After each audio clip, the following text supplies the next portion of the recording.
Ako nga pala si Dingy, alam doon. At matagal na ako din eh. 6 years na ako din eh. Pabalik kasi ako ang nagkakatiwalaan ni Boss sa kanyang tanggal. Bala, siya rin yung tinatawag yung partner niya. Dahil sa aking yanan, dito nagtatrabaho sa kanya. So, makapasok ako.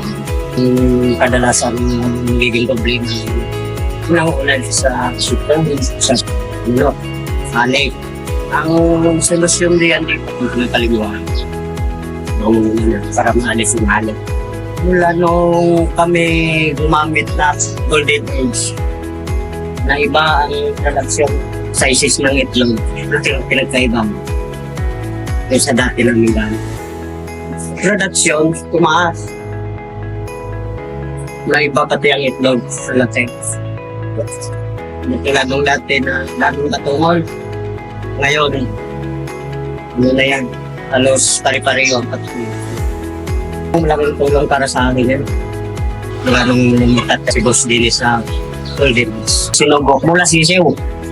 Nag-brewer kami una. Ulat kang malaki kung aming manutong. 2 weeks. And kita namin ang malaki kung manutong. Talatimbang.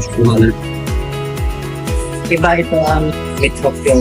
Kung anong pagpaparo manok patahan siya malaki tira. Hindi tulad ng mas pamikir. Ito, pwede kong i-recommend sa arisubok na namin. Siguraduhin ko sa inyo, maganda ang problema sa manok. Isubok nila, i-testing nila. O, subok ko na. Talagang quality. Kung quality, halos mo.